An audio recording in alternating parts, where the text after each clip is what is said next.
Tatatakpan na natin para hindi na magtalsik-talsik pa. Mamaya, tumalasik pa yan dito sa malusot at makinis kong mukha. Gagawin ko nga sana sinigang na chicken na lang. Total, meron naman ako ditong kamatis, meron naman ako ditong pechay, pero yun nga lang ang meron ako dito sa bahay. Pero habang niluluto ko itong mga chicken leg na to, naisip ko na, kung kinamatisan na lang kaya yung gawin ko dito sa mga niluluto kong chicken leg. Yun na lang yung gagawin ko. Magluluto na lang ako ng kinamatisang chicken legs para kakaiba naman para sa araw na to, di ba? So ang ginawa ko nga, nagisa muna ako ng luya, tapos bawang, at saka sibuyas. Haluin ko lang itong mga to, igisa ko lang itong mga to hanggang sa maluto sila. Saka ako ilalagay ngayon itong mga kamatis.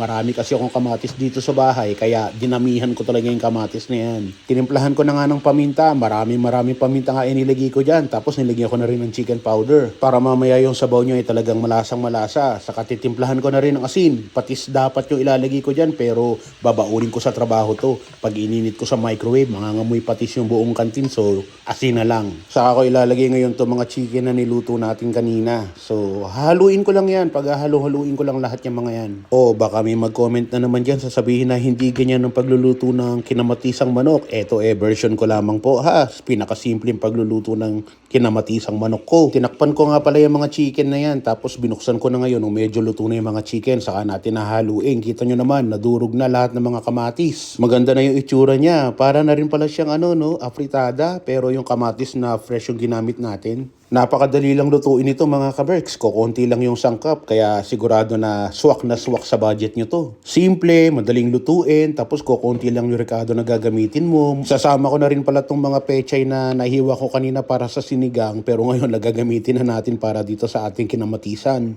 Actually, ibang variety ito ng pechay. Ito ay bok choy dito sa Canada. Marami nito dito. Saka nga pala, meron akong sili dito sa bahay. So, hihiwain ko lang tong 2 piraso ng sili para mukhang marami siya. Saka ko hahaluin ngayon para mag-mix lahat ng mga ingredients. Ayun na yun. Luto na yung ating kinamatisang manok. Mainit na kanin na lang yung ulang. Panalong-panalo na. Perfect na mga kabricks, di ba? Napakasimple. At napakadaling lutuin. Saan ka pa? Kita nyo naman, sarsa pa lang o yung sabaw pa lang nitong ating kinamatisang manok, panalo na. Ito yung ilalabay mo o isasahog mo sa kanin na mainit, talagang mapaparami ka ng kain. O sige na mga kaberks, at maganda araw sa inyong lahat. Chris Cusinero, ang inyong kapamilya, kapuso, katropa, kabarkada at kaberks. Maghahanda na rin ako at maya-maya papasok na ako sa trabaho. At syempre, ito rin yung baon natin papunta